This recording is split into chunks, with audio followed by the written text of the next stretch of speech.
Bonjour Rol, bonjour Joss. Bonjour. Comment avez-vous su que vous étiez gay? Moi, je pense que c'était déjà quelque chose. Alors moi c'est Roll assez Grenier, clair pour moi j'ai dès mon 66 ans, je très suis à la retraite, jeune âge. je suis d'origine québécoise mais j'habite en Belgique J'étais depuis garçon, mais 2002. à cet âge-là, la sexualité J'étais est pas quelque formateur chose non en plus de maraîchage très bio comme métier. Et moi, je suis Jos. Mais Je suis le néerlandophone belge. Je suis le mari de Rol. J'ai 2 ans de plus que lui. J'ai habité et en Flandre, et à Bruxelles, et en Wallonie. Et on habite maintenant de nouveau ici au Limbourg. Je suis historien de l'art. J'ai toujours enseigné et maintenant j'ai ma retraite et je donne encore des tours guidés dans les musées, dans les grandes expositions. Et le machisme. Moi je pense que c'était Ah oui. déjà quelque chose qui était assez clair pour moi dès mon Évident. très jeune âge. Comment avez-vous à vécu 5-6 donc, ans, votre enfance et j'avais votre déjà des adolescence, attirances vos vers primaires les et autres vos garçons. humanités? Mais à cet âge-là, la sexualité n'est pas quelque chose non plus de très figé et de très clair. Mais je pressentais qu'il y avait un intérêt pour le même sexe, ce qui s'est confirmé surtout à la période de l'adolescence. Et chez moi, la même chose. Je savais dès l'âge très jeune, j'aimais les garçons, mais j'aimais aussi les filles. On était 8 chez nous, 5 filles, 3 garçons, et on a été élevés ensemble. Et le machisme, on ne connaissait pas vraiment. On avait des parents très aimants et ça a été en fait évident.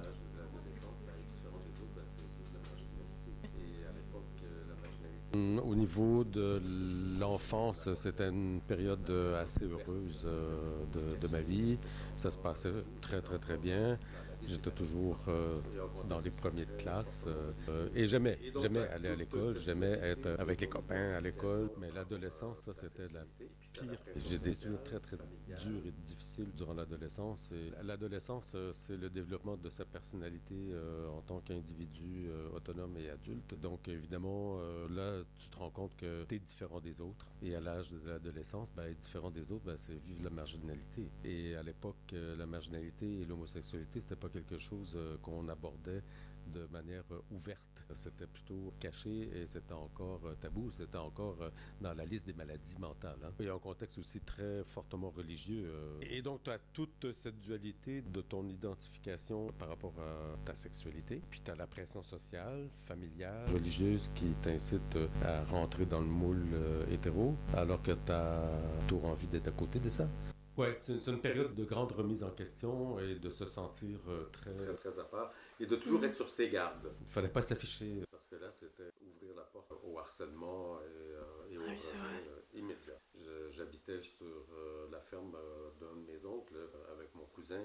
Combien de fois je l'ai entendu? Ah, ce soir, avec les potes, on va à la chasse aux fifilles. Oui, donc, on va les tabasser et puis on va leur montrer qu'on n'a pas besoin des autres. Oh là là, c'est violent.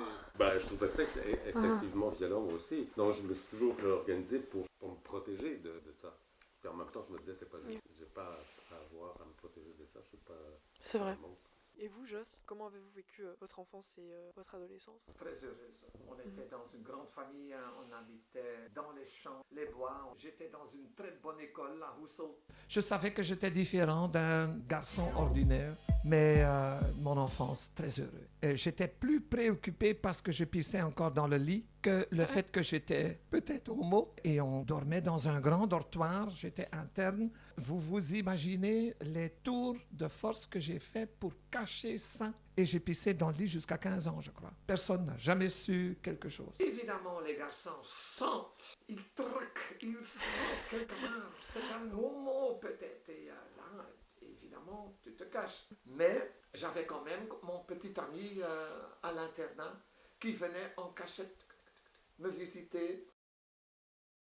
Alors ensuite, comment s'est passé votre coming out? À quel âge l'avez-vous fait et comment votre entourage a réagi? Chez nous, on était 2. J'ai un frère qui a 6 ans de moins que moi. Et lui savait très très très tôt quelle heure il était. Quand ma mère avait un grand café, moi j'étais entre-temps à l'internat. Le week-end, je travaillais dans le café. Il y avait un Allemand blond pendant des mois. Il venait chez nous dans le café, on sympathisait. Et je me souviens encore, c'était un jour d'été. Et ils prennent adieu de tout le monde. Ils embrassent tout le monde. Et là, il m'embrasse sur la bouche. Et ma mère, elle dit, il t'embrasse. Et moi, je dis, oui. Mais je planais vraiment. En fait, tout était dit. Elle comprenait. Mon père avait plus difficile, mais j'avais mon petit frère. Et au même moment, on a dit, écoute, papa, vous n'avez pas pas seulement l'obligation de savoir qui sont vos enfants, mais vous avez aussi le droit de savoir qui nous sommes. Et vice-versa. Donc, nous sommes homo tous les deux. Évidemment, mon père n'a pas très bien pris, mais il a compris. À un moment donné, ils ont accepté. Et vous aviez quel âge donc à ce moment-là? Moi, j'avais à l'époque 19, 20. Ah Et oui. mon frère, 6 ans de moins, donc 13, 14. Il savait très tôt ce qu'il voulait. À votre époque, donc j'imagine les gars ils s'affichaient pas beaucoup. Ah, ça commençait. On avait Maastricht tout proche. On allait tous les mardis à Leuven. Et là, on allait faire la fête avec les étudiants de Leuven. Il y avait un bar gay. C'était vraiment the golden age. Comme on était plusieurs, on avait encore un copain, on avait un petit voisin qui était aussi gay. On était une bande de 4-5 et on était joyeux, ouverts. Et à un moment donné, on s'en foutait royalement ce que les gens en disaient. On allait faire notre vie. Et moi, j'avais terminé mes études et j'ai commencé un café, une discothèque. Non seulement uniquement homo. De 8 à 88 ans, des ministres, des chômeurs, homo, hétéro, on faisait tout pour être aussi ouvert que possible. Parce que je refusais de me faire mettre dans un petit casier. Et donc vous, oui pardon, vous Rollo, comment s'est passé votre coming out? C'était un peu compliqué dans mon cas parce que à l'époque j'habitais dans un milieu rural, très conservateur, très catholique. Je me sentais vraiment le seul et unique homo de tout l'univers. Ce qui fait que, tu te sens très isolé, tu n'as pas de personnes avec qui tu peux échanger. Au contraire de ça, moi j'avais pas d'autres petits copains gays. Donc les garçons sur lesquels je pouvais avoir des sentiments, me sentir amoureux, évidemment ils étaient toujours hétéros. C'était des bons potes, mais il n'y a rien de pire que de tomber amoureux de son pote hétéro qui finalement te rejette comme une merde dès que tu lui dis que tu es amoureux de lui. Ce qui fait que quand j'ai commencé à avoir des relations, j'ai sorti avec des filles pour rentrer dans le moule. Mais en même temps, pour moi, ça me posait pas de problème. En fait, c'était plus facile pour moi d'avoir des amis filles que des amis garçons. Il y avait une affinité de personnalité, de sensibilité. Moi, j'avais aucun problème à me faire des amis de filles. Alors qu'avec les garçons straight, c'était beaucoup plus compliqué. Mais évidemment, à chaque fois que je sortais avec une fille, je savais que je me mentais et que je mentais à la fille. Mais en même temps, je me disais, mais si j'expérimente pas, comment je peux être sûr que je suis vraiment gay? Toutes les filles avec qui j'ai eu une relation, j'ai toujours été assez franc et honnête avec la fille en lui disant, ben écoute, moi je pense que je suis plus attiré par les garçons. Puis en général, les filles le prenaient relativement bien. J'ai encore quelques-unes de ces anciennes relations qui sont encore des grandes copines parce qu'on s'est toujours respecté. Ah, elle savait déjà. Moi, j'avais pas de problème à passer de l'un à l'autre, en fait, à cette époque-là. C'est devenu à un moment donné plus clair pour moi que c'était la personne avec qui je veux vivre ma vie, c'est avec un mec, c'est avec un homme. Et donc, à partir de là, c'est là que j'ai fait mon coming out. Avec mes amis, ça n'a pas été aucun problème parce que à peu près tous mes amis savaient déjà que même quand je sortais avec des filles, que je regardais les garçons, ça c'était comme un peu évident pour tout le monde. Pour ma famille, c'était plus caché parce que ma famille était une famille très très catho. Voilà. Mais avec mes frères, avec mon frère et mes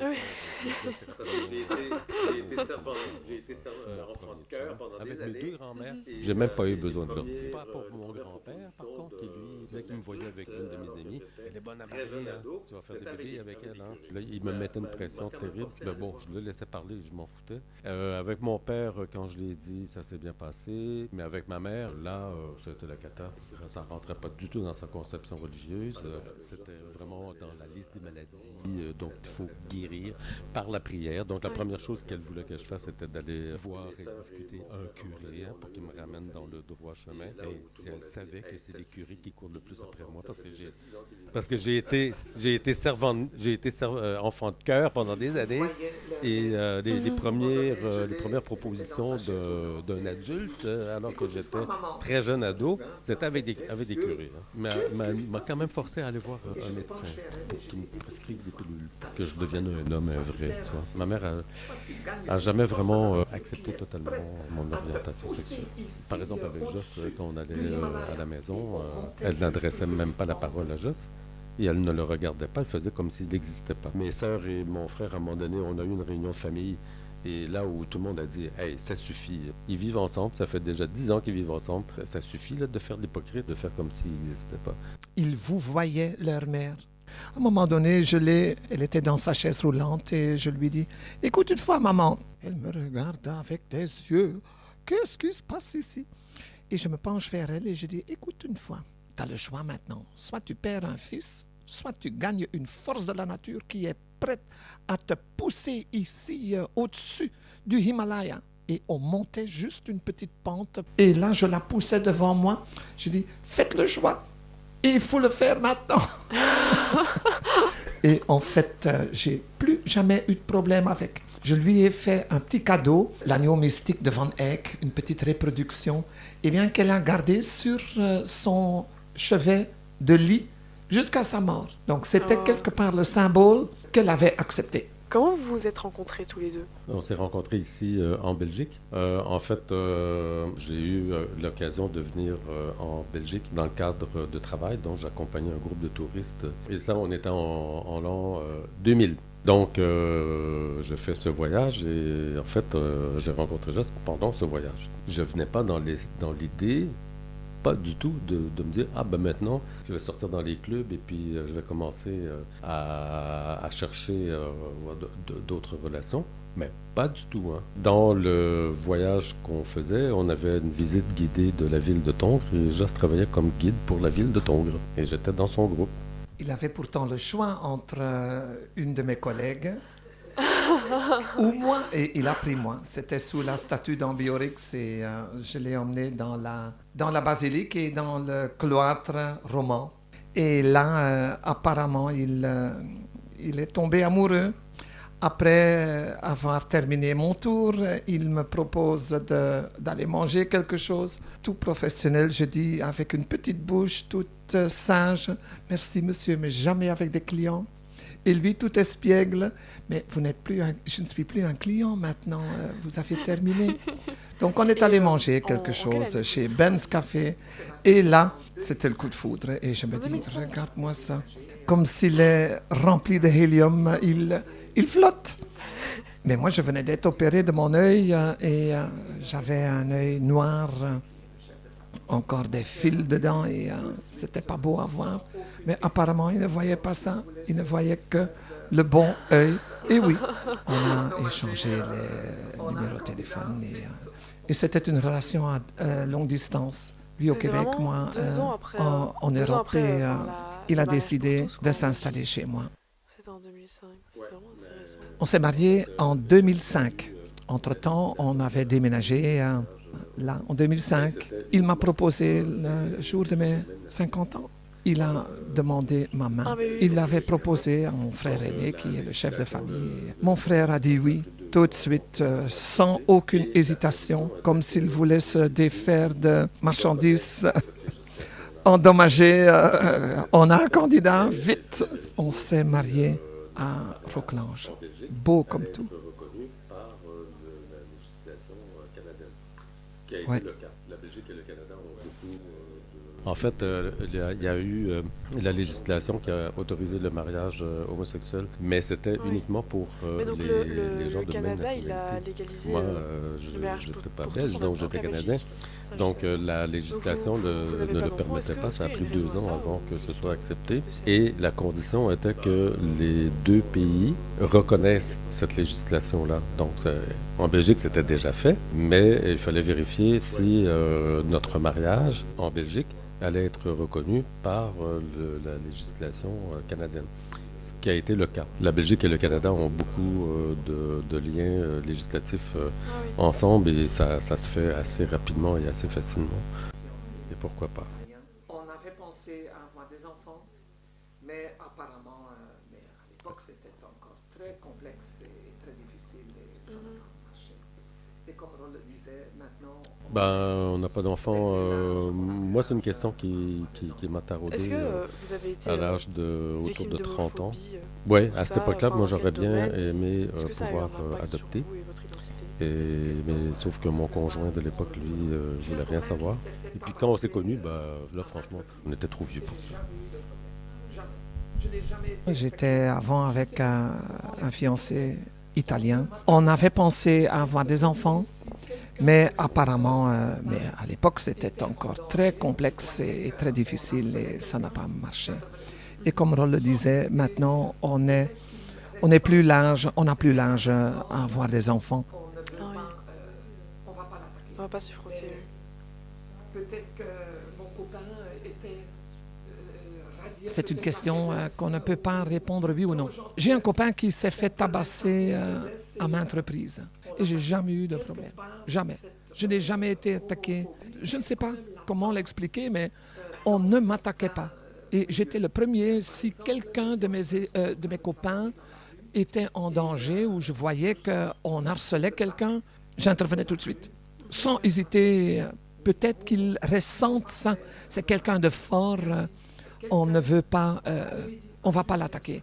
Mais peut-être que mon copain était radiait peut-être la faiblesse ou trop gentillesse. On prenait ça pour faiblesse et on l'attaquait. Quelque part, cette homophobie est quand même latente dans certains milieux. Hier, par exemple, les hommes sont en train de travailler dans la rue et sur le bac de la grue, quelqu'un avait mis homo. Je n'ai pas fait remarque, je n'ai rien dit, mais quelqu'un, en après-midi, a dû faire ça. Et comme je n'ai pas réagi, personne n'a osé réagir. Et ce matin, je vois que ça a disparu. Leur chef a sûrement intervenu. Vous comprenez? Donc, c'est toujours latent. Lui, il a toujours peur de me prendre par la main. Parce que peut-être il a quand même peur qu'on soit attaqué. Il ne faut quand même pas sous-estimer. Il y a l'extrême droite, il y a une tendance, vivons cachés, vivons heureux. Ici dans le village, il y a beaucoup de vieux gays qui ne sont jamais sortis. Hein, vous dites ça? Sortir du placard Sortis du placard. Ils sont toujours très mous, très doux et ça ne veut jamais dépasser l'horizon parce qu'ils ont peur. Si jamais l'extrême droite vient au pouvoir, nous, on n'existe pas. Hein. Passe à côté, là, Josse, il est sur les barricades. Mais pas moi, hein. Moi, je suis... Donc, moi, l'homophobie, le seul acte d'homophobie que j'ai vécu, c'est d'avoir été attaqué. J'étais avec un copain et on allait dans une boîte gay et on s'est fait attaquer. Mais en fait, c'est une agression homophobe, mais qui n'était pas dirigée contre nous personnellement. Ils venaient pour tabasser du gay, point barre. Et on a été ceux qui sont passés au bon moment pour eux, au mauvais moment pour nous. Mais après ça, j'ai jamais eu de problème d'harcèlement ou de problème d'intégration, ni d'homophobie. Parce que je suis parti du principe très tôt dans ma vie que si je veux faire ma vie, c'est pas sur la compréhension des autres que je dois baser mon bien-être, c'est sur ma propre acceptation de moi-même. Ben, se pose la question, ouais, mais est-ce que à chaque fois que je vais solliciter un emploi, qu'est-ce que je vais faire? Je vais commencer à jouer à la cachette, là, puis à dire oui, je suis avec une femme alors que c'est pas vrai? No way. Pour démarrer ma vie du bon pied, j'ai décidé de suivre une psychanalyse qui a duré pendant 1 an et demi. Ce qui m'a permis de régler plein de choses parce qu'il y avait la question de l'identité sexuelle puis de l'assumation de mon homosexualité, mais en même temps, ça me permettait aussi de passer au-dessus de tout ce que j'avais vécu dans mon enfance et mon adolescence au niveau familial, parce que mon milieu familial était hyper dysfonctionnel. À l'adolescence, à 15 ans, c'était où je me suicidais, ou je sortais de mon milieu familial. Heureusement, j'ai pu sortir de mon milieu familial. Et j'ai rencontré du monde normal, puis j'ai pu vivre dans une famille d'accueil qui était normale et qui m'ont accepté tel que j'étais. C'est devenu ma deuxième famille. Enfin, bref, je pense que c'est cette expérience-là qui a fait que je me suis dit, voilà, je suis comme ça et ça ne va pas changer. Si quelqu'un d'autre ne l'accepte pas, c'est leur problème et pas le mien. Ce qui fait que je ne me suis jamais paradé pour faire de la promotion. Voilà, je suis gay, je suis fier de l'être. Mais par contre, je ne me suis jamais caché. Dans tous les emplois que j'ai eus, dans tous mes jobs que j'ai eus, tout le monde savait que j'étais gay parce que je le disais dès le départ. La pire des choses, c'est de créer une ambiguïté où là, par des rumeurs et des suppositions. Et là, on se fait des bateaux qui dépassent de loin ta réalité. Et puis après ça, tu ne sais plus jamais rattraper ça. Puis en fait, j'ai jamais eu de problème. Et puis, oui, par contre, ici en Belgique, quand j'ai commencé à travailler à Bruxelles, à donner des formations, on m'avait dit, tu ne dis surtout pas que tu es homo à tes stagiaires, parce que tu vas te faire agresser. Hein. Moi, me faire agresser parce que je suis gay. Mais mes stagiaires étaient à 95% des musulmans, qui ont souvent des problèmes avec ça, et qui étaient assez agressifs aussi. Mais finalement, moi, j'ai pas tenu ça secret très longtemps. Bon, oui. Et puis finalement, ils m'ont jamais agressé, puis ils m'ont jamais insulté. Ouais. Est-ce que vous avez senti une évolution dans le regard que les gens ont sur Une humoriste l'homosexualité? Vous sentez que ça évolue, au ou Québec, s'il y a encore, une des premières chemin à artistes faire, au exploration, Québec à faire son coming out comme lesbienne. C'était encore très, très, très tabou. Elle en parlait ouvertement. Et elle le faisait d'une manière très intelligente et très humaine. Et on n'était pas dans la caricature. Et donc, elle, cette personne-là m'a inspiré parce que je me disais, voilà, elle s'affirme et puis finalement, elle est super populaire. Tout le monde l'aime et la respecte parce que justement, elle est sincère. Robert Long, Will Ferdi, Jasperina de Jong, Connie Stewart.